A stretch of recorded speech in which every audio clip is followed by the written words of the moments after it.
করি সবাই ভালো আছো, সুস্থ আছো। আমরা অনেক অনেক ভালো আছি। তো এখন বাজে 7:30। আলুগুলো আগে বের করে দিলাম, কারণ সেদিন শুকানো হলো কিন্তু তারপরেও পচে যাচ্ছে। আলুগুলো ভিজে ছিল না, এই জন্য খুব তাড়াতাড়ি পচে নষ্ট হয়ে যায়। তো শেষ করে দিতে হবে, প্রত্যেক দিন ভাজা ভাজা খেয়ে শেষ করতে হবে। ভালোই লাগে ভাজা, আর আলু তো সবসময় লাগেই। তো আলুগুলো বের করে দিলাম, আজকে আবার পচাগুলো বেছে ফেলে দিতে হবে। তো চলো দেখতেই থাকো ভিডিওটা প্রথম থেকে শেষ পর্যন্ত, আশা করি ভালো লাগবে। আর আজকে জুসনের স্কুল খুলবে আজকের থেকে, তো এই জন্য একটু আগেই উঠলাম। এখন আমি ঘর ঠরগুলো ঝাড়ু দিয়ে বাসন মেজে তারপরে ওকে তুলে ওকে খাওয়াই দেবো। খই আছে, দুধ আছে, রাতে দুধটা জাল দিয়ে খাওয়াই দিয়ে একটু পরিয়ে তারপরে ওর জন্য রান্না করে স্কুলে দিয়ে পাঠাতে হবে। চলো, গরম পড়েছে, আজ সকাল সকাল খুব রোদ উঠেছে। সকাল সকাল এত রোদ দেখে মাথাটাই ব্যথা করছে। আর রোদ তো আমার একদমই সহ্য হয় না, রোদে গেলেই মাথা ব্যথা করে। কিন্তু ঘুম থেকে উঠেই দেখে মাথাটা ব্যথা করছে। আর এখানে দেখতে পাচ্ছি এটা কিন্তু চাল কুমড়োর গাছ, কি সুন্দর ফুল ধরেছে। এই যে ঘরের একদম কোনায় ভেন্ডি গাছে আবার ফুল ধরেছে, মনে হচ্ছে এখানে একটা ভেন্ডি হবে। এই গাছটা আবার বেশ বড় হয়েছে, ভেন্ডি গাছটা। চোখগুলো যে আমার এত সরু আর এত ছোট, আর যদি ঘুম ঠিকঠাক মতো না হয় তাহলে আরও অনেকটা ছোট লাগে দেখতে। আর মাঝে মধ্যে তো এমন ফুলে থাকে, মানুষ দেখেই বলে যে কান্না করছি হয়তো।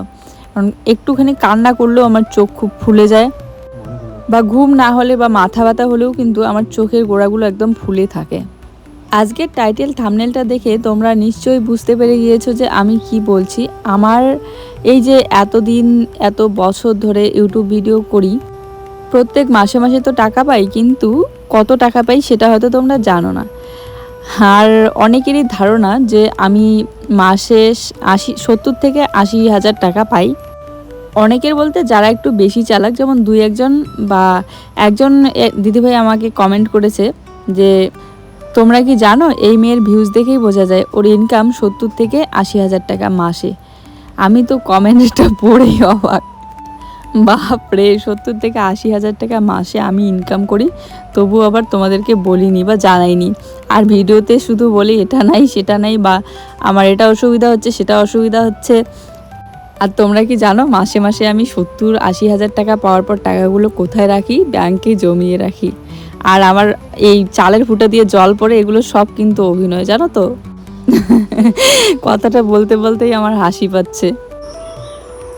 4 পিস নিয়ে এসেছিল, 3 পিস খাওয়া হয়েছে।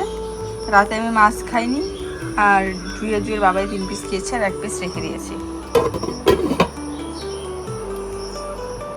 জানি যে পরিশ্রম করলে একদিন সফল হওয়া যায়, একদিন সাকসেস পাওয়া যায়, কিন্তু খুব খুব পরিশ্রম করতে হবে।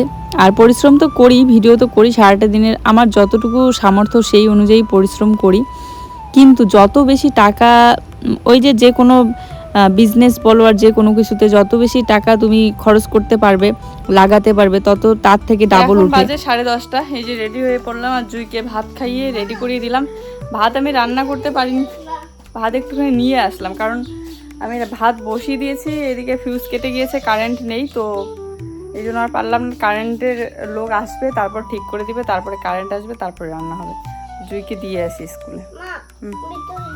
সেই রকম ইনভেস্ট আমি করতে পারি না ভিডিওর পিছনে, কারণ আমার সংসারটাকেও আমার চালাতে হয়। এমন যদি হতো যে অন্য দিক থেকে ইনকাম থাকতো, তাহলে আমি যতটা টাকা মাসে মাসে পাই সেই টাকাটা দিয়েই আবার আমি ইনভেস্ট করে আবার মানে বাড়াতে পারতাম আর কি।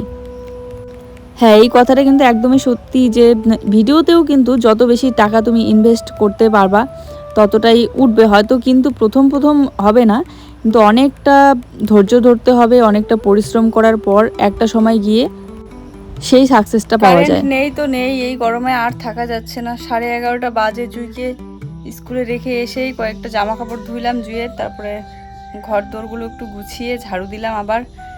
আর এত গরম লাগছে না, ঘরের ভিতরে থাকাই যাচ্ছে না। আমি যদি মাসে 60 থেকে 70 হাজার বা 80 হাজার টাকাও যদি পেতাম, তাহলে কি আমি এইভাবে কষ্ট করে জীবনযাপন করি বলো? আর আমার এই যে চালের ফুটা দিয়ে জল পড়ে রোজ রোজ এত, তাহলে কি আমি ঘরটা ঠিক না করে এভাবে বসে টাইম নষ্ট করতাম? আমার ঘর তো সবারই প্রয়োজন, তাই না? আর আমি যেহেতু একটা ঘর দেওয়া শুরু করেছি, এত টাকায় যদি মাসে মাসে আমার ইনকাম হতো তাহলে তো আমি সবার প্রথমে ঘরটাই আগে কমপ্লিট করতাম। কারণ আমার জীবনের সব থেকে বর্তমানে যেটা বেশি অসুবিধা সেটা হচ্ছে একটা ঘর খুব প্রয়োজন। তো তোমাদের কি মনে হয় এত কষ্ট করে চলবো আর টাকা ব্যাংকের মধ্যে জমিয়ে রাখবো আর ঘরটাও ঠিক করবো না? বাড়ি ফিরলো, বাড়ি ফিরে এই যে কারেন্ট ঠিক করলো, এখন সবে ভাতটা হচ্ছে। আর এখন বাজে প্রায় 12:30টার মতো। আবার জুইকে টিফিন দেওয়া হয়নি, ও গেল মনে হয় জুইকে টিফিন দিতে। আজকে আবার নাচের ক্লাস আছে, আর যে গরম পড়েছে।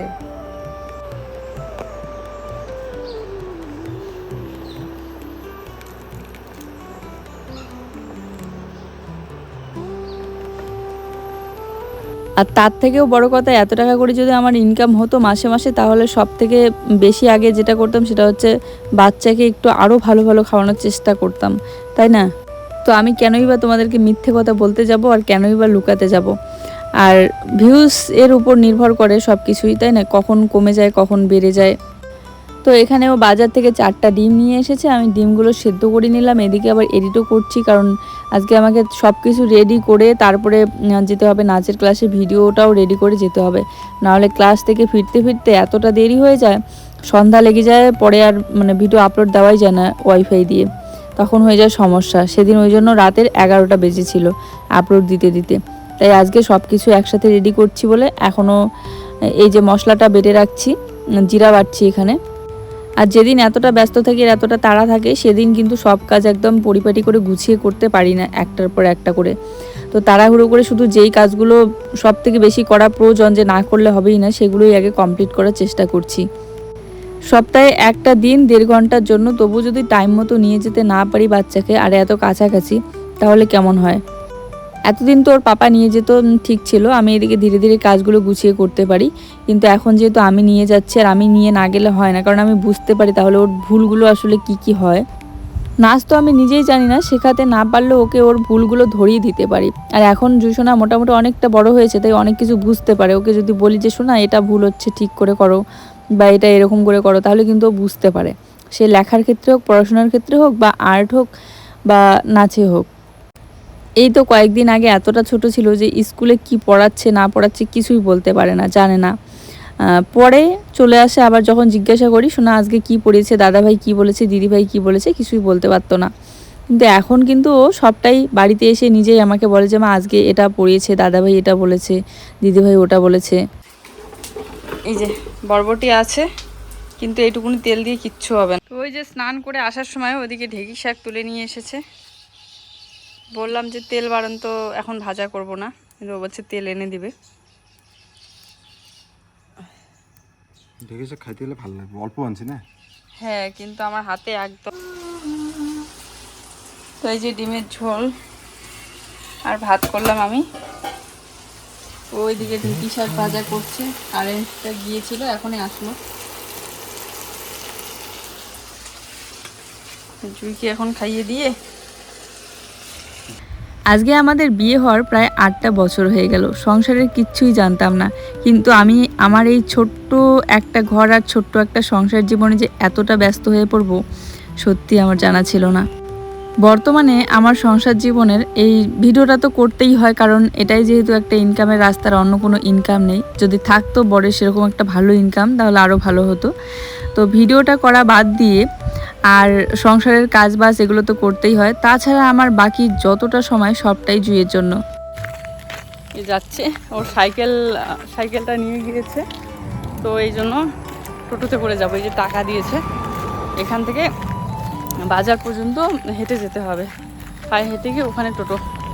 দুপুরবেলাটা টোটো পাওয়া যায় না, দেখি পেলে তো ভালো হয়, তাহলে এত দূর রাস্তা হেঁটে যেতে হবে।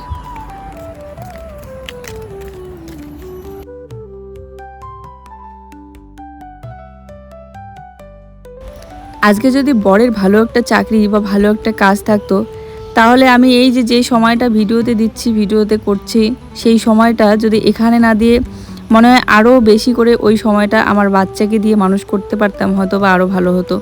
অনেকদিন পর তুলে না, সেই কথা লাগে। মাসে একবার করে তোমার আসতে। আজকে ওই যে মেয়েকে আগে দিয়ে পাঠালাম, দেখে এদিকে আসলাম। স্কুল খোলা? হ্যাঁ, স্কুল খোলা, নাচের ক্লাসে নিয়ে গেছিলাম।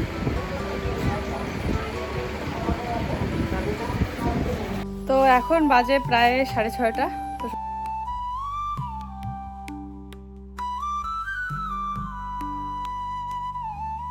চলো বাসনগুলো রেখে আসলাম কলের পাড়ে, আগে জামা কাপড়গুলো ঢুকিয়ে নিই। ধুয়ে দিয়েছিলাম একটু হালকা, শুধুমাত্র জলের মধ্যে একটু মানে ধুয়ে দিয়েছি, সার্ফের জল দেইনি, কারণ কালার যদি উঠে যায়। সবে একটা দিন পরলাম, আর গরম যেহেতু ছিল ঘেমে গিয়েছি, এই জন্য এমনি জল দিয়ে ধুয়ে দিয়েছিলাম।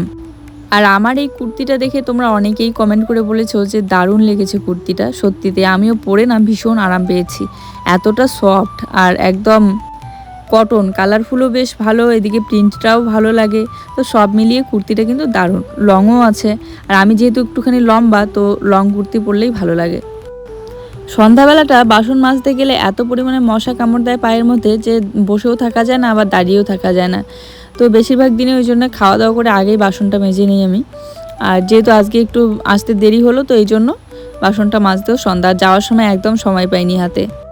তবুও ঠিক আছে, একটা জিনিস বাড়ির কাছাকাছি, না হলে বেশি দূরে হলে খুব চাপ হয়।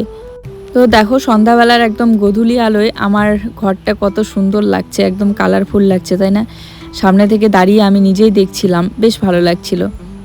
তবে এইরকম একটা কালারফুল ঘর যদি সবুজ পরিবেশের মাঝখানে ফাঁকা জায়গায় হয়, মানে চারপাশটায় জমি থাকবে, আর এরকম একটা ছোট্ট কালারফুল কুড়ে ঘর, দারুণ লাগে দেখতে। চলো আজকে আমি তোমাদেরকে আমার আর একটা মনের কথা বলি। আগে আমি কি ভাবতাম জানো, নতুন এই বাড়িতে আসার পর, মানে যখন নতুন সংসার আলাদা হলো, ভাবতাম যে এই ঘরে কালার ফালার এগুলো করে এত কিছু করে কি হবে, কি আমার তো কোনো আত্মীয় স্বজন বলতে কেউ নেই, কেউ তো আসেও না। তো তখন তারপরে যখন ভিডিও করা শুরু করলাম, তখনও ভাবতাম এরকমটা। তো তারপরে দেখলাম ধীরে ধীরে তোমাদের এতটা ভালোবাসা পাচ্ছি যে তোমাদেরকেই একদম নিজের পরিবারের মতো মনে হয়। আর এখন তো ঘরের ছোট থেকে ছোটোখাটো জিনিস সব কিছুই গোছাতে বা করতে সব কিছুতেই বেশ আনন্দ পাই, ভালো লাগে। কারণ আমার এখন মনে হয় যে আমার এতগুলো পরিবার দেখছে। তো সলতাটা বাড়ন্ত ছিল, তো আসার সময় আমি ওইদিকে নিয়ে আসলাম। আর এখন এই যে এসেই সব কাজ গুছিয়ে রাখতে না রাখতে এদিকে সন্ধ্যা লেগে গেল। তো নাইটিটা একটুখানি চেঞ্জ করে নিয়ে এই যে সন্ধ্যা দিয়ে নিচ্ছি।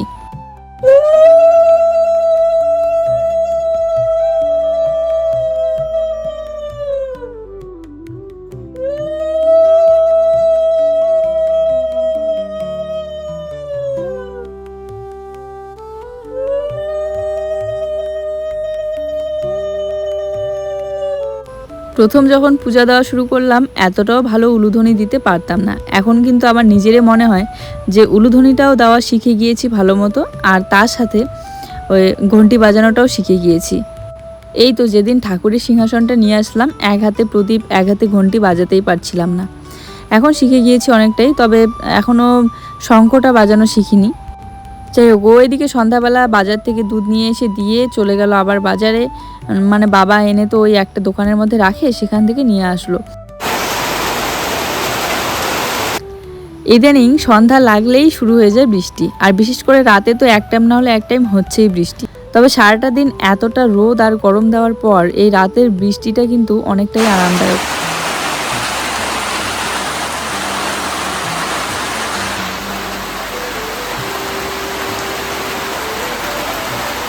এই যে পাকা বড়ি এখানে পড়ছে আর জানালা দিয়ে বৃষ্টি দেখছে। হঠাৎ করে এই বৃষ্টিটা নামলো, আগের থেকে কিন্তু বোঝা যাচ্ছিল না যে বৃষ্টি নামবে রাতে। আর জুয়ের এই যে ড্রেসটা পরে আছে এরকম সেম আর একটা নিয়েছি, ওটা একটু বড়, আর যেটা পরেছে ওটা হালকা একটু ছোট হয়, এই জন্য এটা বাড়িতে মানে পরে বেড়াচ্ছে আর কি। বিকেলবেলা করে এত গরমে যখন নাচের ক্লাসে যায় তখন ওই মোটা জামা পরে, এই জন্য এই পাতলা জামাগুলো দুইটা নিয়েছে ওর পাপা, যে যাতে পরে যেতে পারে আর কি বিকেলবেলাটা করে টিউশন। তো জুইয়ের পড়াশোনা কমপ্লিট হইতে এদিকে ওর বাবা চলে আসলো বাজার থেকে। আর জুই এখন বলছে যে মা আজকেও একটু মোবাইলে একটা আর্ট দাও তো, মানে ড্রয়িং দেখে দেখে করবে আর কি। তো আমি ওইদিকে ওকে দেখাচ্ছিলাম, আর একটু একটু করে স্টপ করে রাখতে লাগে, কারণ একদমই না দেখে তো পায় না। তো স্টপ করে না রাখলে আবার চলে যায়, তো দেখে দেখে করে। তো এদিকে ও বলছে যে আমি বরবটিটা তাহলে কাটি, তো বরবটিটা কেটে নিচ্ছিল। আর 4টা ডিম নিয়ে এসেছিল দুপুরবেলা, একটা ডিম জুইয়ের জন্য রেখে দিয়েছি, বাকি 3টা ডিম 3জনে খেয়েছি। ওই ডিম আর ডিমের ঝোল দিয়ে জুই সোনাকে খাওয়াই দিব, আর আমরা তো বরবটি ভাজা দিয়ে খেয়ে পটল লঙ্কা সব আলাদা আলাদা করে রেখে দিলাম। চলো আজকের ভিডিওটা এই পর্যন্তই, সবাই ভালো থেকো, দেখা হচ্ছে নতুন ভিডিওর সাথে, টাটা, গুড নাইট।